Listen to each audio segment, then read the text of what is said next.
हम लोग श्री मां का स्मरण करते हुए इस सत्र का आरंभ करेंगे। आनंदमयी चैतन्यमयी सत्यमयी परमे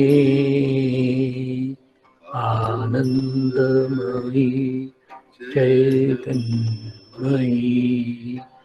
सत्यमयी परमे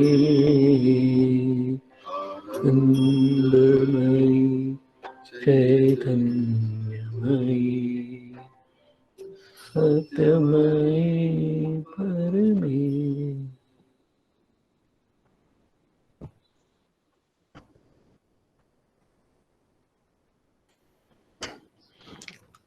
नमस्कार। Savitri, the dream twilight of the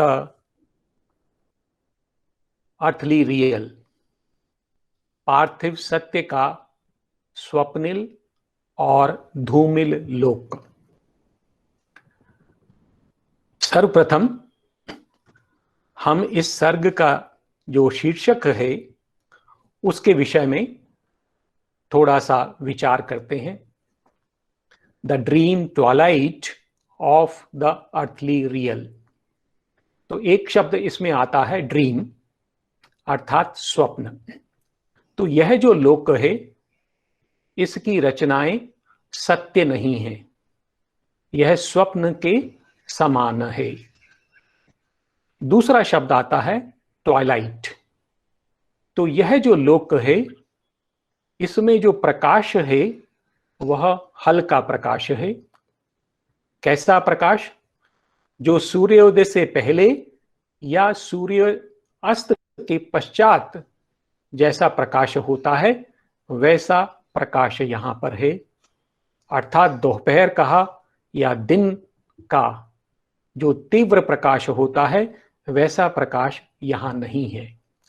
तो हम कह सकते हैं कि यह जो लोक है अर्ध प्रकाशित लोक है, जिसका अर्थ यह होता है कि जो यहां का ज्ञान है वो पूर्ण रूप से मुक्त नहीं है, उसमें अज्ञान का भी अंश है।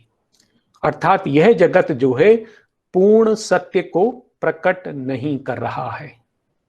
तो यह लोक स्वप्निल है, अर्ध प्रकाशित है, और यह जो सत्य हमारे समक्ष प्रकट कर रहा है वह पूर्ण सत्य नहीं है। और यह किसका सत्य प्रकट कर रहा है? Earthly real. तो यह जो धरा पर जो वास्तविक जीवन है, जो यथार्थ है, उसका प्रतिरूप इस लोक में प्रकट होता है। इस जो पर्व जो हमारा चल रहा है, the book of double Twilight, उसका जो पहला सर्ग था वह था the dream twilight of the ideal. अर्थात वहां पर आदर्शों का प्रतिबिंब था। तो वहां हमने देखा था कि उस लोक की रचनाएं जो हैं सुंदर थी और परिपूर्ण थी, क्योंकि वो आदर्श को प्रतिबिंबित कर रहा था। लेकिन ये जो रचनाएं हमने देखा कि वो क्षणिक थी, क्षणभंगुर थी। वो कुछ समय के लिए प्रकट होती थी और फिर वो लुप्त हो जाती थी। और उस लोक में बढ़ते हुए ऐसा प्रतीत होता था कि यह जो रचनाएं हैं जो वहां दिखाई दे रही हैं वो स्वप्न के समान हैं और वह कभी सत्य नहीं हो सकती, वो अपने को अभिव्यक्त नहीं कर सकती। तो वह एक लोक था जिस पर हम, जहां से हम आए हैं, जिसको हम अभी हमने देखा था इससे पूर्व।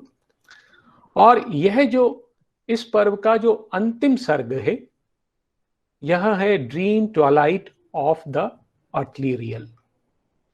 तो इस लोक में हम जो पृथ्वी पर जो वास्तविक जीवन है उसका प्रतिरूप देख रहे हैं, परंतु यह लोक भी अर्ध प्रकाशित है, अर्थात यहां पर भी अज्ञान है। तो यह जो लोक है, हमें जो पृथ्वी पर जो जीवन है उसका जो गुह्य रहस्य है वह प्रकट नहीं करता है। वह हमें वह जीवन तो दिखा रहा है, परंतु उसका जो गुह्यतम रहस्य है वह प्रकट नहीं करता है। तो वह रहस्य क्या है? जो पृथ्वी पर जो जीवन है उसका जो सत्य है वो क्या है कि यह जीवन परिवर्तनशील है और विकास उन्मुख है, अर्थात यहां पर जीवन निरंतर बदलता रहता है और विकसित होता रहता है। और यह जो जीवन है यह जो दिव्य जीवन का आरंभिक रूप मात्र है, अर्थात ये अंतिम कृति नहीं है, यह विकासशील कृति है।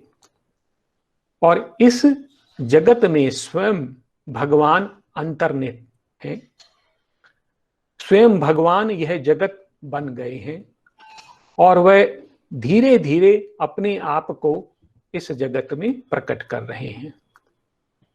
सावित्री इस सत्य को जानती हैं, परंतु यह सत्य इस लोक में परिलक्षित नहीं होता है, क्योंकि यह लोक आंशिक प्रकाश का लोक है।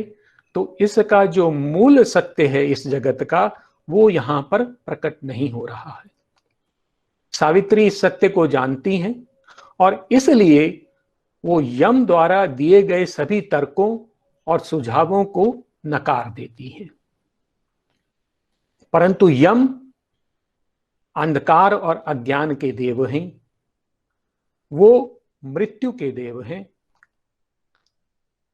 वे जो शाश्वत दिवस का लोक है जहां पर पूर्ण प्रकाश रहे उसको सहन नहीं कर सकते। तो हम देखेंगे कि इस लोक के पश्चात जो शाश्वत दिवस का लोक आता है उसमें प्रवेश करने से पहले यम का अंत हो जाता है। तो इस प्रकार यह जो शीर्षक है उसकी व्याख्या है। अब इस सर्ग में जो कुछ हमारे समक्ष आने वाला है उसको संक्षेप में हम एक बार देख लेते हैं।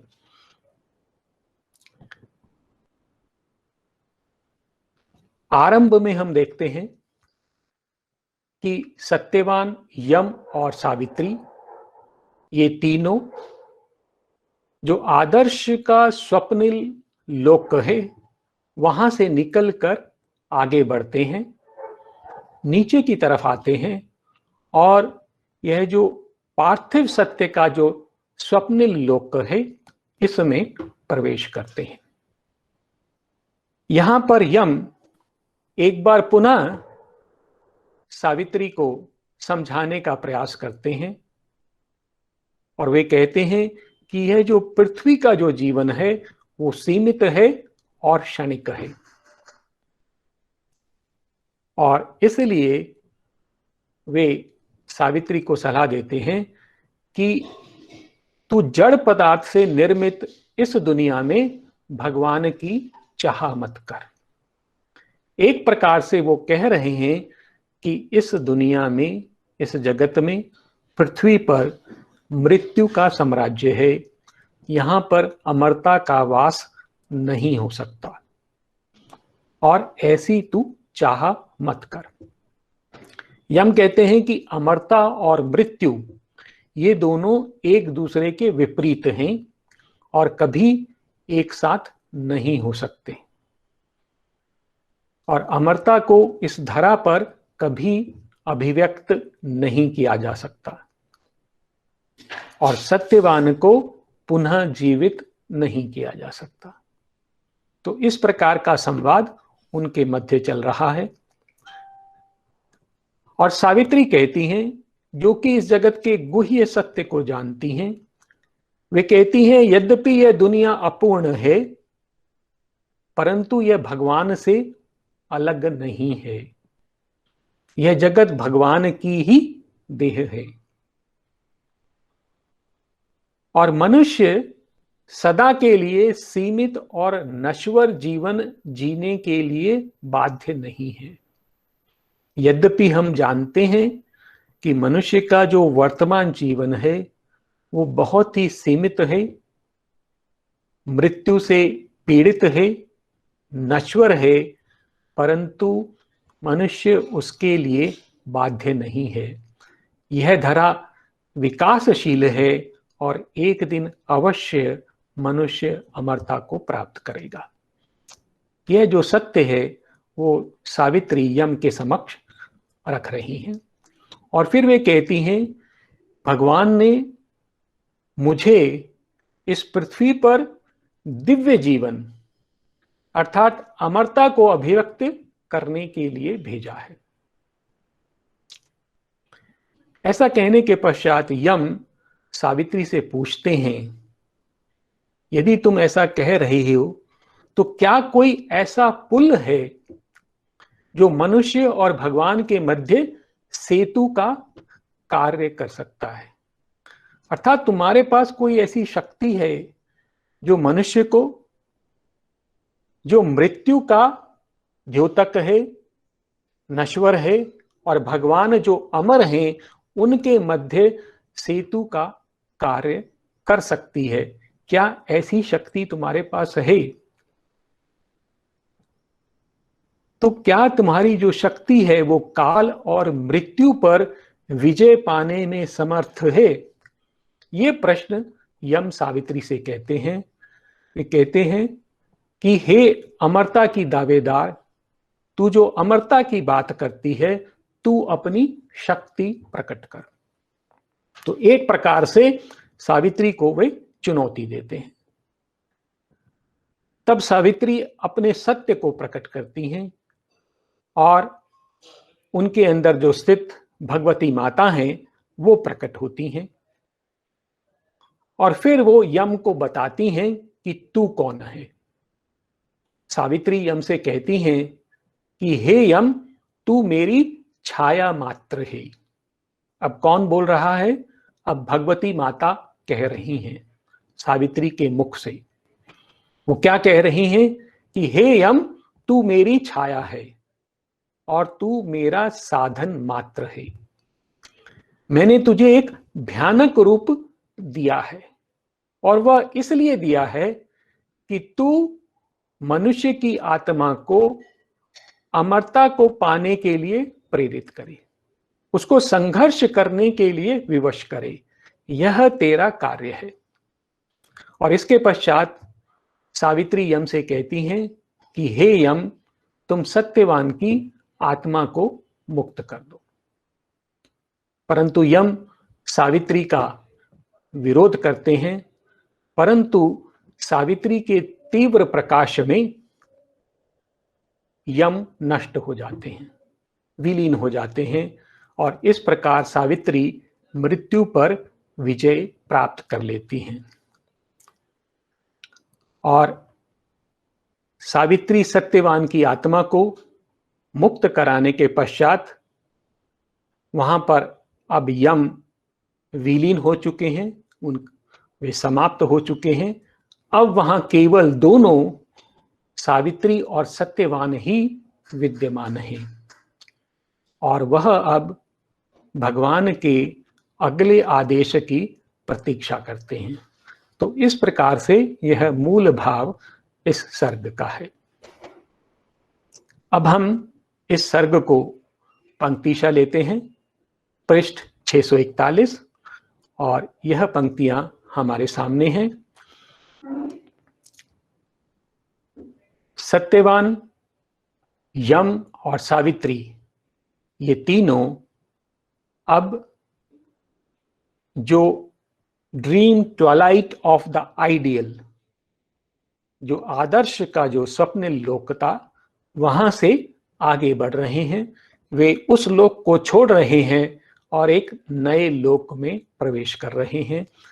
अब जो लोक उनके समक्ष है वो है dream twilight of the earthly real, There came a slope that slowly downward sank. It slipped towards a stumbling grey descent. तो अब एक ढलान आती है जो नीचे की ओर धीरे धीरे उतर जाती है. It slipped towards a stumbling grey descent. तो अब एक अवरोहन आरंभ हो जाता है. ऐसा समझें कि जैसे हम एक पर्वत से उतर रहे हैं और यह अवरोहन कैसा है? Stumbling grey descent. यह धूमिल है, अर्ध प्रकाशित है और विषम है, ऊबड़ खाबड़ है. वह जो ढलान है इस अवरोहन की ओर ले जाती है. There came a slope that slowly downward sank. It slipped towards a stumbling grey descent. और आगे बढ़ते हुए क्या क्या छूट जाता है वो देखते हैं. The dim heart marvel of the ideal was lost. Its crowding wonder of bright delicate dreams and vague half-limbed sublimities she had left. तो जैसे ये आगे बढ़ते हैं तो ये क्या चीज छोड़कर जा रहे हैं? The dim heart marvel of the ideal was lost. तो आदर्श लोक का आश्चर्य जो अशक्त है, अर्थात वो हमने जैसे देखा था कि वह अपने को अभिव्यक्त करने में असमर्थ है, वो आश्चर्य छूट जाता है. The dim heart marvel of the ideal was lost. Its crowding wonder of bright, delicate dreams. और इस आदर्श लोक में स्वप्न हैं. कैसे हैं? ब्राइट, प्रकाशित हैं, प्रकाश से जगमगा रहे हैं. डेलिकेट, उत्कृष्ट हैं.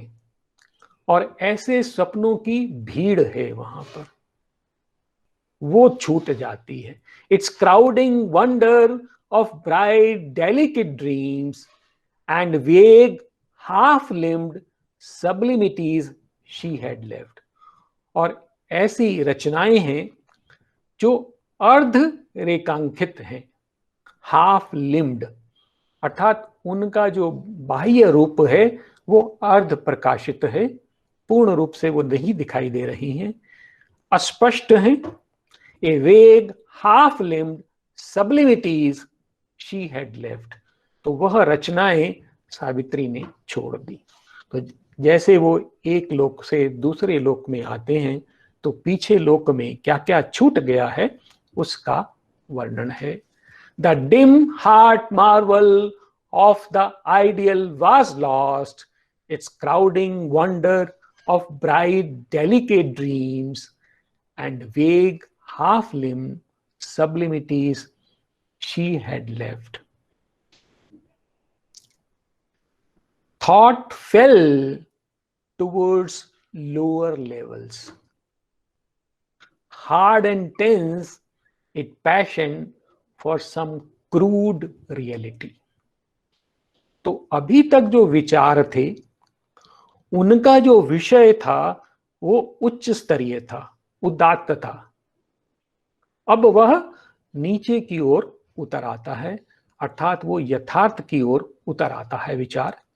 Thought fell towards lower levels. तो जो विचार है अपने उच्च स्तर से निम्न स्तर की ओर उतर आता है.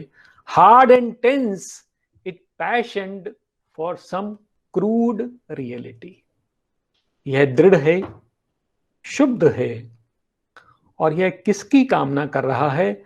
सम क्रूड रियलिटी, किसी अपरिष्कृत, क्रूड अर्थात जो अच्छे से नहीं बना हुआ है, क्रूड रियलिटी.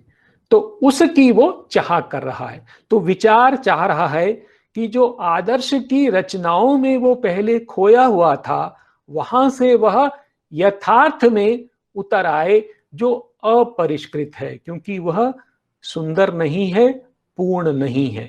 यथार्थ अभी अपूर्ण है, असुंदर है। विचार वहां पर उतर आता है।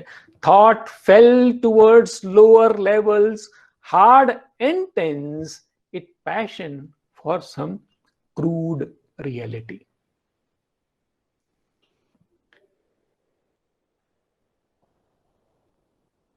The twilight floated still, but changed its hues. तो अभी भी वहां पर अर्ध प्रकाश है, मंद प्रकाश है।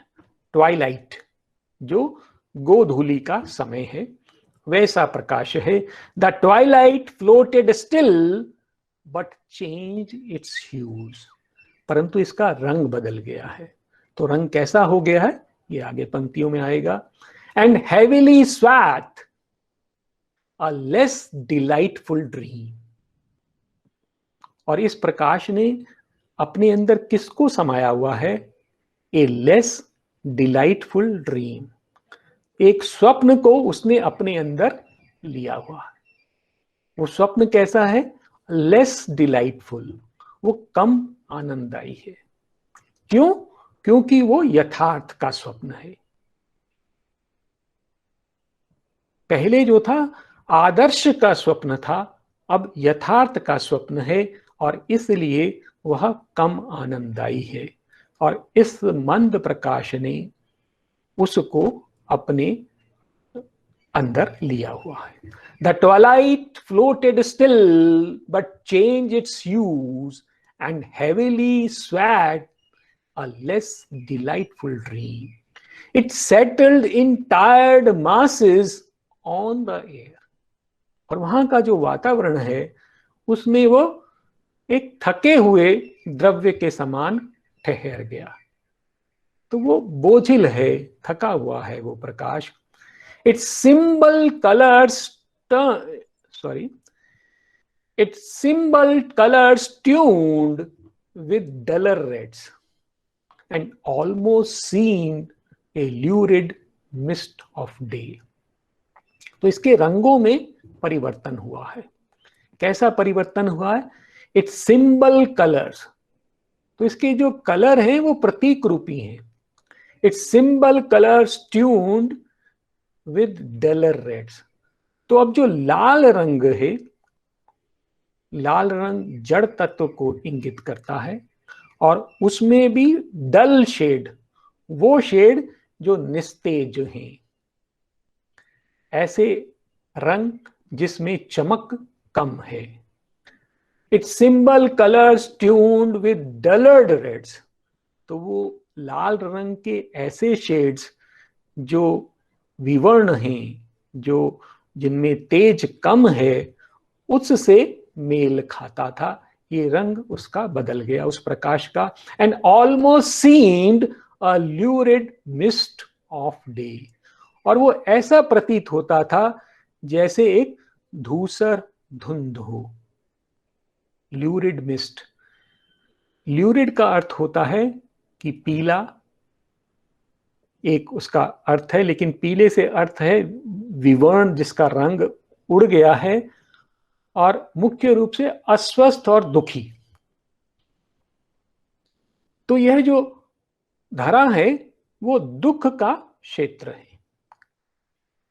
तो ये उसकी ओर संकेत कर रहा है कि जो वहां पर जो प्रकाश है वो कैसा हो गया है।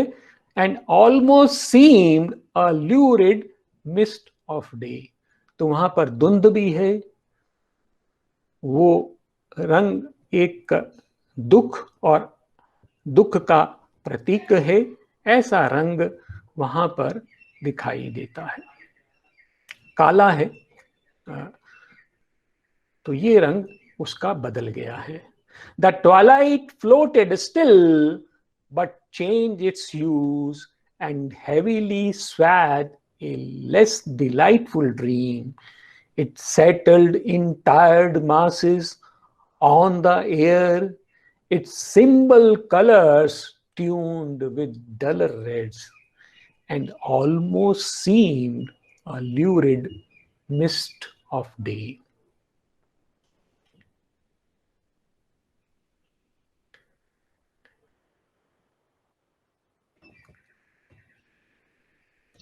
और सावित्री जो है अब इस धरा पर जो दुखपूर्ण दृश्य हैं उनको देखती है और आकाश की ओर उठते हुए मनुष्यों के प्रयासों को देखती है। तो हम जानते हैं इस धरा पर मनुष्य जीवन जी रहा है, वो दुखी है, वो स्वर्ग को छूना चाहता है और उसके लिए प्रयासरत है। यह जो दृश्य है वो सावित्री देख रही हैं। A straining taut and dire besieged her heart. Heavy her sense grew with a dangerous load, and sadder, greater sounds were in her ears. And through stern breaking of the lambent glare, her vision caught a hurry of driving plains, and cloudy mountains, and wide tawny streams, and cities climbed in minarets and towers towards an unavailing changeless sky. तो ये जो दृश्य सावित्री देख रही हैं वो कैसी हैं? A straining taut and dire besieged her heart. तो जब वो नीचे आ रही हैं तो उसका उनके हृदय पर प्रभाव पड़ता है। कैसा? A straining taut and dire besieged her heart. तो एक तीव्र और एक भयानक स्वर ने सावित्री के हृदय को घेर लिया, क्योंकि वहां का वातावरण ही ऐसा है, भय पैदा करता है। A straining taut and dire besieged her heart, heavy her sense grew with a dangerous load. और एक खतरनाक बोझ से उसका मन भारी हो गया। And sadder, greater sounds were in her ears. और उसको और अधिक दुखपूर्ण और तीव्र ध्वनियां सुनाई दे रही थी। तो वो दुख बढ़ता जा रहा है, वो जो वाणी है जो धरा से आ रही है वो तीव्र होती जा रही है, वो उसके कानों में पड़ रही है।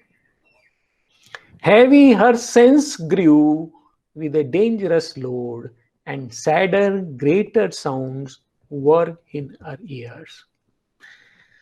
And through stern breakings of the lambent glare,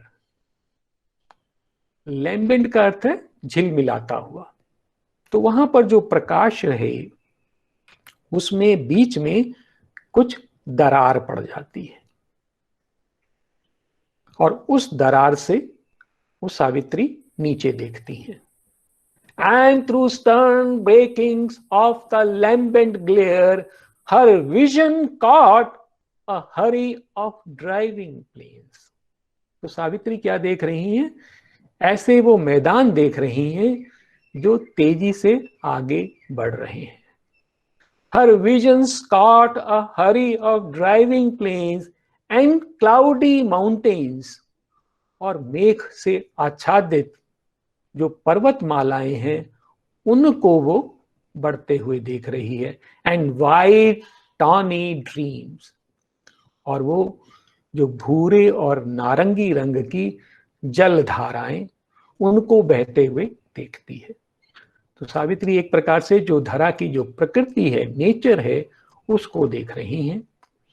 and cities climbed in minaret and towers, और वो ऐसे शहर देखती हैं जिनमें मीनारें और बुर्ज बने हुए हैं। और मीनारें और बुर्ज किस प्रयास का संकेत दे रहे हैं कि मनुष्य आकाश को छूना चाह रहा है।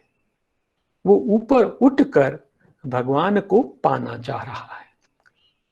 तो उसने अनेक प्रकार की मीनारें और टावर्स बनाए हैं। हम देखेंगे अधिकतर जो पूजा के स्थान हैं, जो मंदिर हैं, उनके जो शिखर हैं वो बहुत ऊंचे होते हैं। वहां मीनारें होती हैं, टावर्स होते हैं। वो एक संकेत करते हैं कि वो मनुष्य किसी प्रकार से जो स्वर्ग को छूना चाह रहा है। टुवर्ड्स एन अनअवेलिंग चेंजलेस स्काई, परंतु वो किस ओर बढ़ रहा है मनुष्य? चेंजलेस, अपरिवर्तनशील। अर्थात वो जो आकाश है वो तटस्थ है, अपरिवर्तनीय है और वो व्यर्थ है, ऐसा मनुष्य का प्रयास प्रतीत होता है। और यह सावित्री को दिखाई दे रहा है। A straining taut and dire besieged her heart. Heavily her sense grew with a dangerous load, and sadder, greater sounds were in her ears. And through stir breakings of the lambent glare, her vision caught a hurry of driving plains and cloudy mountains and wide tawny streams and cities climbed in minarets and towers towards an unavailing changeless sky. तो ये सब सावित्री को दिखाई देता है। और क्या दिखाई देता है? Long quays and ghats and harbors white with sails challenged her sight a while and then were gone. एक शब्द आता है की, इसको की प्रोनाउंस करते हैं। शब्द की स्पेलिंग है QUAY। तो की क्या चीज है? ये एक मैसनरी स्ट्रक्चर है जो कि तट पर, किसी सागर के तट पर बनाया जाता है। वो उस प्रकार का स्ट्रक्चर है। तो अर्थात सावित्री क्या देख रही हैं? जो मनुष्य की रचनाएं हैं, जो मनुष्य ने वहां पर रचनाएं की हैं जगत में, वो उनको दिखाई दे रही हैं।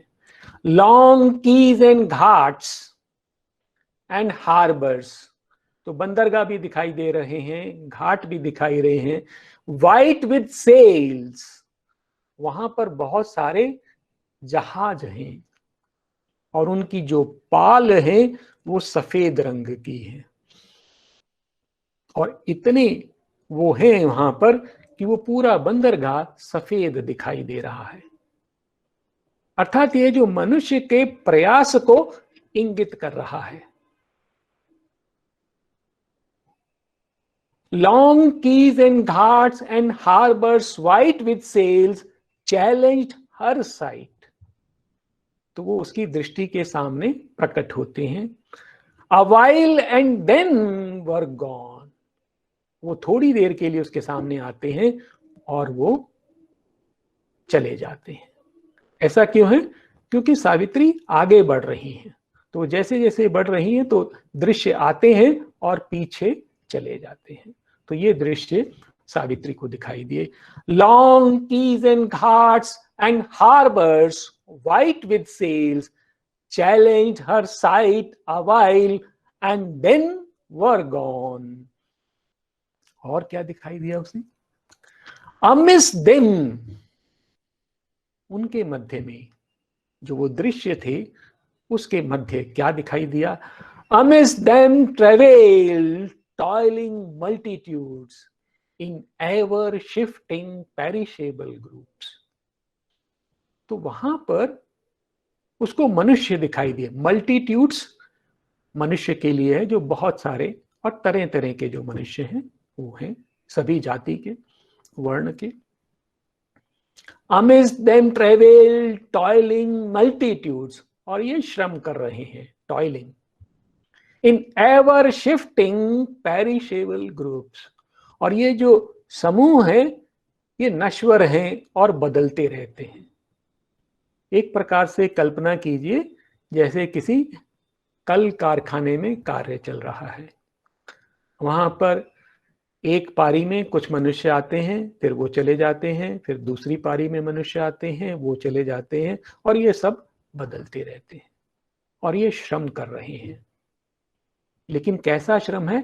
ट्रेवेल्ड, वो उससे पीड़ित हैं। ट्रेवेल का अर्थ होता है अत्यधिक पीड़ा, ऐसी पीड़ा जो कि बच्चे के जन्म के समय होती है। तो ये जो मनुष्य हैं, ये अत्यधिक श्रम कर रहे हैं और उसके कारण पीड़ित हैं।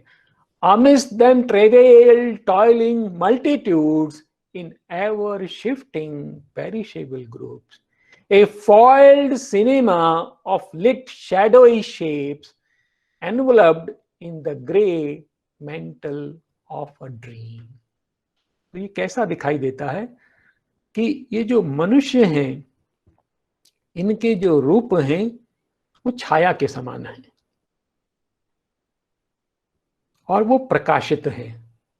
lit shadowy shapes enveloped in a grey mantle of a dream, और एक स्वप्न के, लेकिन वो स्वप्न कैसा है? ग्रे कलर का है, धूसर है, अर्थात काला रंग लिए हुए है, अंधकार लिए हुए है, उसके लबादे में लिपटे हुए। तो इस प्रकार का एक व्यर्थ चलचित्र चल रहा है। तो अर्थात ये जो मनुष्य श्रम कर रहा है यह व्यर्थ है, यह संकेत वो ये पंक्तियां हमें दे रही हैं। और वो एक प्रकार से एक स्वप्न में, धूसर स्वप्न में वो लिपटा हुआ है। Amidst them travailed toiling multitudes in ever shifting perishable groups, a foiled cinema of lit shadowy shapes enveloped in the grey mantle of a dream। तो इस प्रकार से जो मनुष्य है वो वहां श्रम कर रहे हैं। और ये मनुष्यों की मनस्थिति कैसी है कि वो ये जो जीवन चल रहा है, बोझिल जीवन है जो श्रम से भरा हुआ है, उसमें एक अर्थ देख रहे हैं, उसकी कल्पना कर रहे हैं, और वह उस परिवेश पर विश्वास कर रहे हैं। वो क्या विश्वास कर रहे हैं? कि यह अपने आप बदल जाएगा, और वह मृत्यु की प्रतीक्षा कर रहे हैं कि मृत्यु के पश्चात यह सब बदल जाएगा। तो इस प्रकार की उनकी मनस्थिति। Imagining meanings in life's heavy drift, तो यह जो जीवन की जो बोझिल गति है उसमें एक अर्थ वो कल्पना कर रहे हैं। Imaging meanings in life's heavy drift, they trusted in the uncertain environment, वो इस अनिश्चित परिवेश पर विश्वास करते हैं, अर्थात उसको बदलने का प्रयास नहीं कर रहे, विद्रोह नहीं कर रहे, विरोध नहीं कर रहे, क्योंकि वो उस पर विश्वास करते हैं। And waited for death to change their spirit's scene, और वे मृत्यु की प्रतीक्षा कर रहे हैं कि मृत्यु के आने से यह जीवन परिवर्तित हो जाएगा। तो वो सुखी नहीं है, परिश्रम कर रहे हैं, परंतु मृत्यु की प्रतीक्षा कर रहे हैं कि उनका जीवन बदल जाएगा। Imaginings meanings in life's heavy drift, they trusted in the uncertain environment and waited for death to change their spirit's scene. और यह जो जीवन है, जो कल कारखानों का एक इंडस्ट्रियल लाइफ है, उसका सावित्री के ऊपर कैसा प्रभाव पड़ता है, सावित्री उसको कैसे देखती हैं? ए savage din of labour and a tramp of armoured life. तो वहां क्या क्या है कि कल कारखानों का बेढंगा शोर, सैवेज अर्थात जो कि वाइल्ड हो, अनसिविलाइज्ड हो, ऐसा शोर, ए सैवेज डिन ऑफ लेबर। तो वो जो कल कारखानों में शोर हो रहा है वो बिल्कुल अनसिविलाइज्ड है, वाइल्ड है। A savage din of labour and a tramp of armoured life. और ट्रैम्प होता है जब सैनिक चलते हैं, जो उनके पद की चाप होती है, तो उसका जो शोर होता है, जब वो बहुत जोर से पांव रखते हैं तो जो शोर होता है।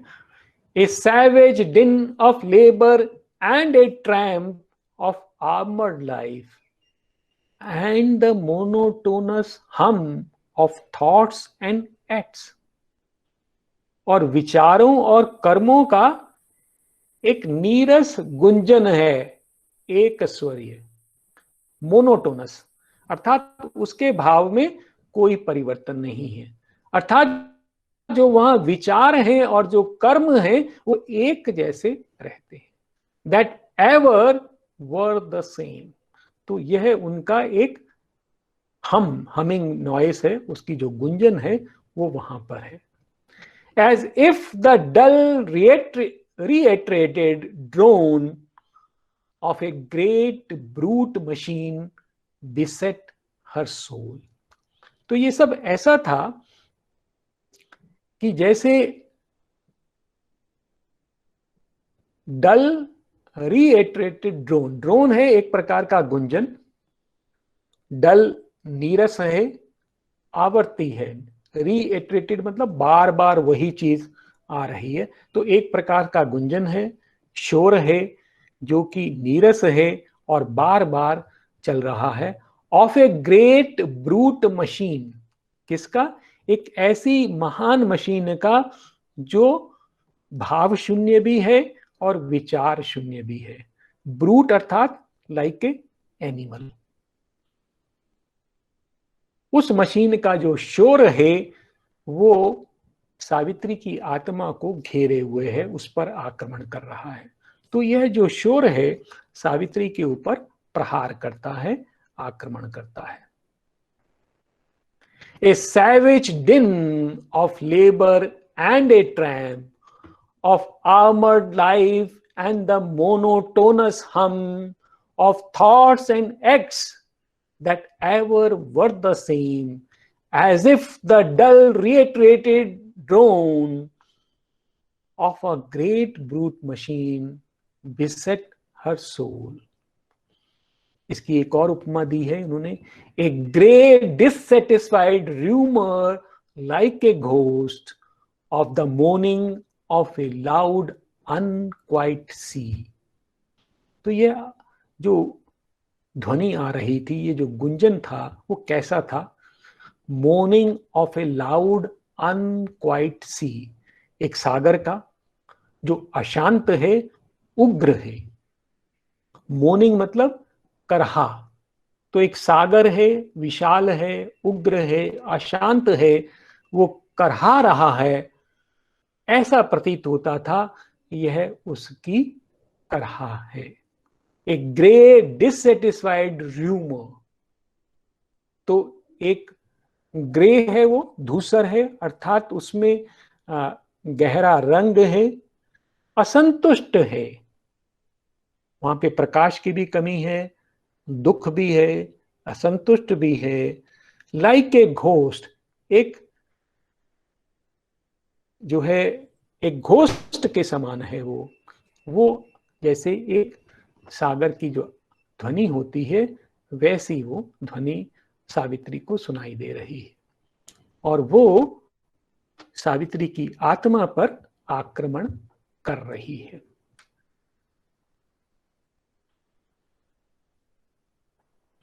और क्या दिखाई देता है सावित्री को वहां पर?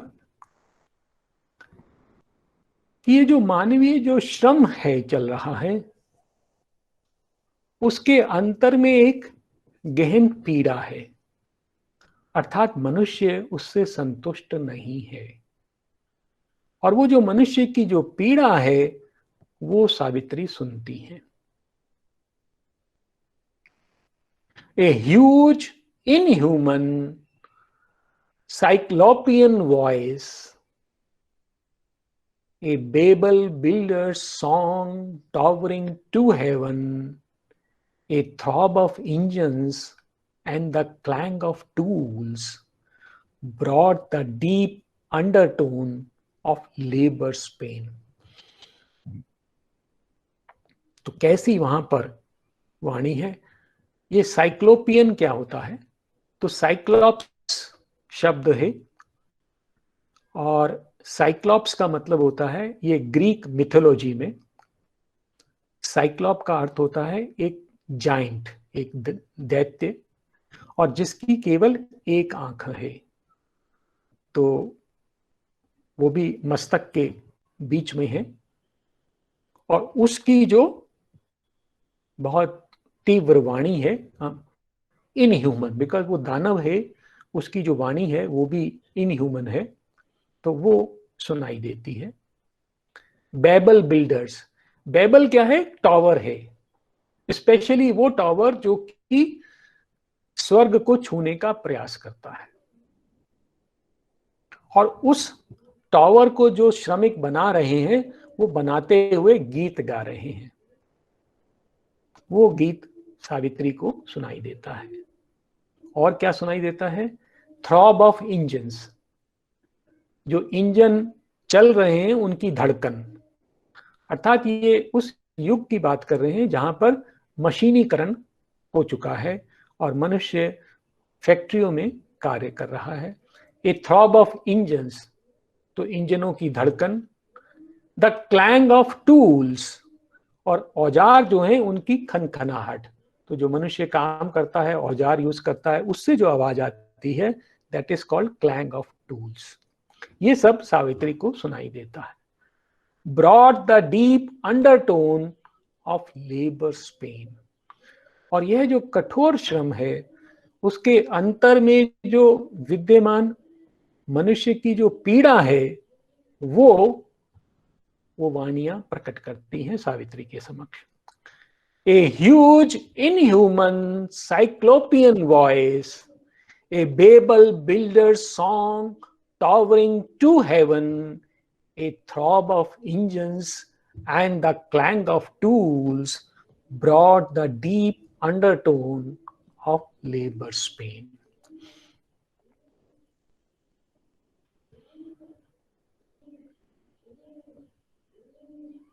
अब इसके पश्चात सावित्री के समक्ष वो रचनाएं जो मनुष्य ने इस धरा पर की हैं उनका वर्णन है। लेकिन वो रचनाएं कैसी हैं, वो रचनाएं व्यर्थ की रचनाएं हैं। किसने की हैं, अज्ञमन ने। तो जो मनुष्य का जो मन है वो इग्नोरेंट माइंड है, उसके द्वारा जो रचनाएं की गई हैं वो अपने आप में सभी अपूर्ण हैं, निष्फल हैं, और वो सावित्री को दिखाई देती हैं। तो कौन कौन सी रचनाएं हैं। As when pale lightings steer a tortured sky, high overhead a cloud-rimmed Ceres flared, chasing like smoke from a red funnel driven the forced creations of an ignorant mind. तो जैसे एक ऐसा आकाश जो बहुत बोझिल है तूफान के कारण, उसमें बिजली चमकती है और उसको चीर देती है। As when pale lighting steer a tortured sky, उसी प्रकार से the forced creations of an ignorant mind, तो ये जो मन है मनुष्य का, अज्ञ मन, वो विवश है एक ऐसा कोई संकल्प है जो उसे मजबूर कर रहा है रचना करने के लिए। असंतुष्ट है, सत्य को पाना चाहता है, एक संकल्प है अंदर जो उसको प्रेरित कर रहा है, परंतु वह अज्ञ मन से कुछ रचनाएं करता है। The force creation of an ignorant mind. और ये कैसे दिखाई देती हैं? आई overhead a cloud rimmed Ceres flared, chasing like smoke from a red funnel driven। तो ऐसा प्रतीत होता है कि यह जो रचनाएं हैं, जो मन की रचनाएं हैं, वो किसी चिमनी से निकली हुई ज्वालाओं के समान। कैसी ज्वालाएं हैं वो? Cloud rimmed series. तो अनेक, एक के बाद एक लपटें निकल रही हैं, परंतु वो उससे बादलों से घिरी हुई है, धुएं से घिरी हुई है। High overhead A cloud rimmed series flared, chasing like smoke from A red funnel driven. और एक लाल रंग की फनल है, चिमनी है, जहां से स्मोक निकल रहा है, उसका वो पीछा कर रहे हैं। तो रेड फनल क्यों कहा गया? क्योंकि वो जड़त्व को जो है रिप्रेजेंट करता है, जड़ तत्व की रचनाओं को रिप्रेजेंट करता है।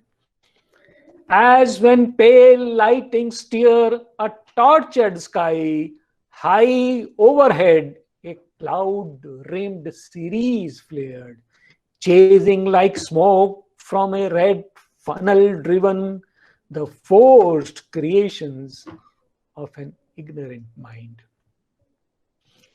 और ये रचनाएं कैसी हैं, अब उनका वर्णन आता है। तो सावित्री उनको बहते हुए देखती है, उन रचनाओं को, और वे सभी निष्फल रहती हैं। Drifting she saw like pictured fragments flee. तो सावित्री उनको चित्रों के टूटे हुए टुकड़ों के समान बहते हुए देखती है। Drifting she saw like pictured fragments flee, phantoms of human thought and baffled hopes. तो क्या क्या देखती है? जो मनुष्य के विचार और उसकी निष्फल आशाएं, उनके प्रेत रूप। तो उनका जो बॉडी है उसको वो देख रही हैं, जो एक प्रेत के समान रूप लिया हुआ है उन्होंने, अर्थात वो दिखाई नहीं देता है, सटल वर्ड में है। Phantoms of human thought and baffle hopes, the shapes of nature and the arts of man। तो प्रकृति के रूपों को और मानवीय कलाओं को वो बहते हुए देख रही है। कैसे? चित्रों के टुकड़ों के रूप में। Philosophies and disciplines and laws। तो ये जो मनुष्य ने अनेक प्रकार के दर्शनों की रचना की है, दर्शन शास्त्रों की, फिलॉसफीज एंड डिसिप्लिन्स, व्यवस्थाओं की रचना की है, एंड लॉज, उन सब को टूटे हुए, अर्थात वो व्यर्थ हैं, वो उनका जो है कार्य वो अपना पूर्ण नहीं कर पाए हैं। And the dead spirit of old societies, और जो प्राचीन सभ्यताएं हैं, समाज हैं, उनकी मृत आत्माएं, जो जिस आधार पर वो रचनाएं हुई थी समाज की, वो मृत आत्माएं वहां जा रही हैं। उसकी जो फिलॉसफी है वो constructions of the titan and the worm, और ऐसी रचनाएं जो विशाल हैं, टाइटन के समान है, दैत्य रूपी हैं और सूक्ष्म हैं। तो छोटी और बड़ी सभी प्रकार की रचनाएं, और यह सब सावित्री को कैसा दिखाई देता हुआ? टूटे हुए चित्रों के अंशों के समान तैरते हुए उसकी आंखों के सामने से जाता हुआ दिखाई देता है। Drifting she saw like pictured fragments flee, phantoms of human thought and baffled hopes, the shapes of nature and the arts of man, philosophies and disciplines and laws, and the dead spirit of old societies, constructions of the Titan and the worm.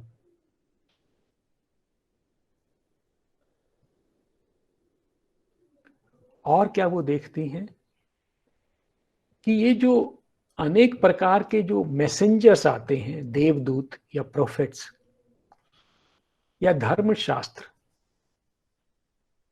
जो अपने साथ एक संदेश लेके आते हैं, वो व्यर्थ हो चुके संदेशों को वो देखती हैं। As if last remnants of forgotten light. तो ये जो संदेश हैं, ये दिव्यता को प्राप्त करने का प्रयास करते हैं। तो इनमें थोड़ा प्रकाश है, प्रकाश लिए हुए हैं, परंतु ये अब नष्ट हो चुके हैं, भूले जा चुके हैं, और इनके जो अवशेष हैं वो सावित्री को तैरते हुए दिखाई देते हैं। As if lost remnants of forgotten light, before her mind there fled with trailing wings. और वो जो है उसके मन के सामने से भाग रहे हैं तैरते विद ट्रेलिंग विंग्स। तो उनके जो परिशिष्ट हैं, मतलब उनके जो एडिशनल उसमें चीजें हैं, अडेंडम जिसे बोलते हैं, अपेंडिक्स होते हैं। तो जो कोई भी फिलॉसफी हमारे सामने होती है, कोई संदेश होता है, उसका एक अपेंडिक्स भी होता है। वो सब भी उसकी आंखों के समक्ष से जा रहे हैं। As if lost remnants of forgotten light, before her mind there fled with trailing wings. ठीक है, और वो क्या क्या चीज जा रही है? The messages of the evangelist God's.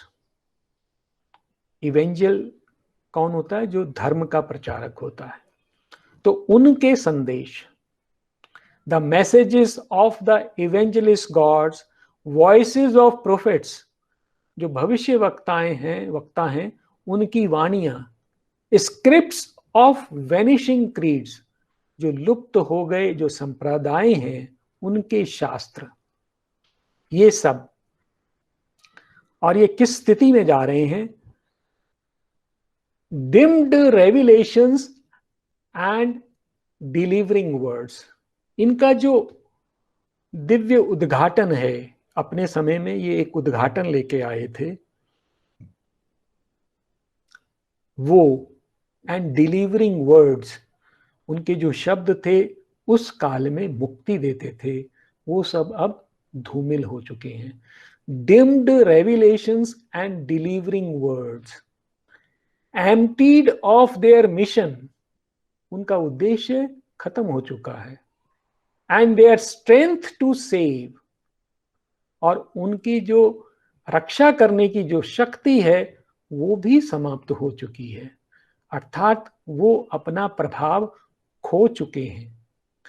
तो यह जो संदेश हैं, ये सब सावित्री ने अपने मन के पर्दे पर, मन के पटल पर आगे बढ़ते हुए देखे। As if lost remnants of forgotten light, before her mind there fled with trailing wings, dimmed revelations and delivering words, emptied of their mission and their strength to save, the messages of the evangelist gods, voices of prophets, scripts of vanishing creeds. तो इस प्रकार से हम देखते हैं कि सावित्री जो है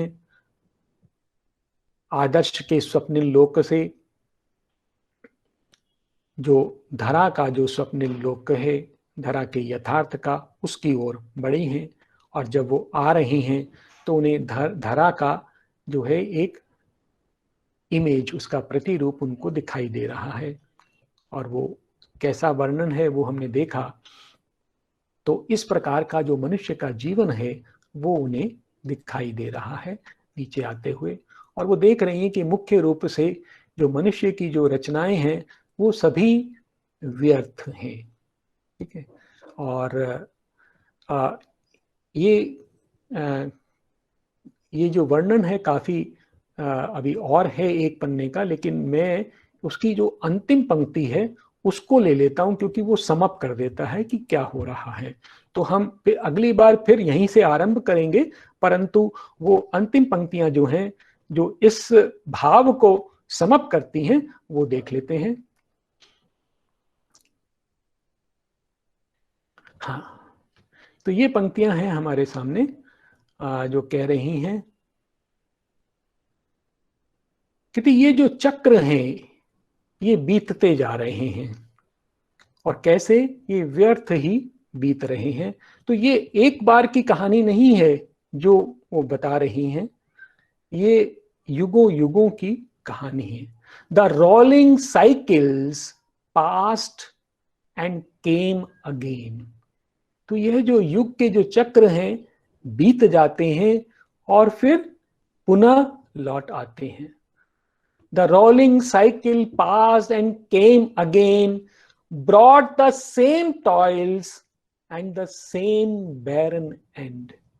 और जब ये आते हैं तो अपने साथ वही पहले जैसा श्रम और पहले जैसा जो अंत है, जो निष्फल अंत है, वो लेके आते हैं।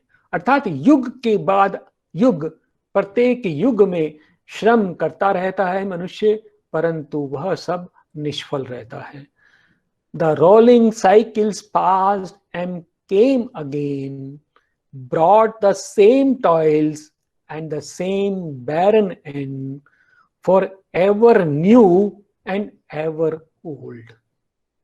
बहुत सुंदर पंक्ति है कि ये जो मनुष्य के प्रयास हैं युगों युगों में, for ever new and ever old, वो सदा नए हैं, क्योंकि वो एक नए प्रकार से वो उन प्रयासों को करता है। एंड एवर ओल्ड, क्योंकि वो हमेशा ही निष्फल रहते हैं, उससे कुछ प्राप्त नहीं होता है। तो वो अपनी फल में तो वही पुराने हैं, वही श्रम लेके आते हैं, वही निष्फलता लेके आते हैं, परंतु हर बार अपना रूप बदलते रहते हैं। तो वो नए भी हैं और पुराने भी हैं। The rolling cycles passed and came again, brought the same toils and the same barren end, for ever new and ever old, the long appalling revolutions of the world. तो यह जो चक्र हैं कैसे हैं? लंबे हैं। द लॉन्ग, अपालिंग मतलब जो विस्मयकारी हैं, जो चकित कर देने वाले हैं। The long appalling revolutions of the world. तो यह जो चक्र है आते हैं और चले जाते हैं। तो इस प्रकार से जो है धरा का जीवन चल रहा है। हम लोग यहाँ पर समाप्त करेंगे, एक बार शांति मंत्र का पाठ करते हुए फिर इस सत्र का समापन करेंगे। ओम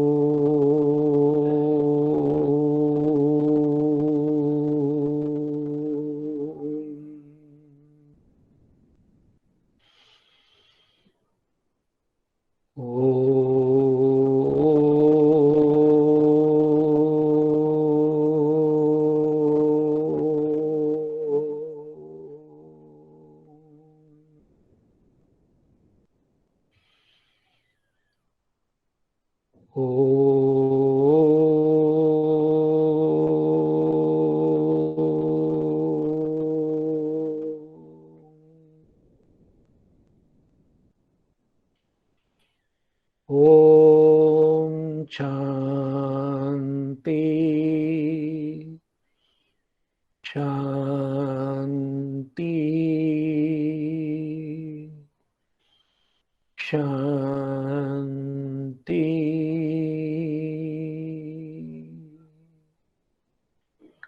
ओ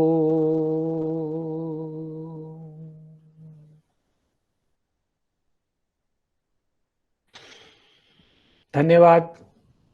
नमस्कार।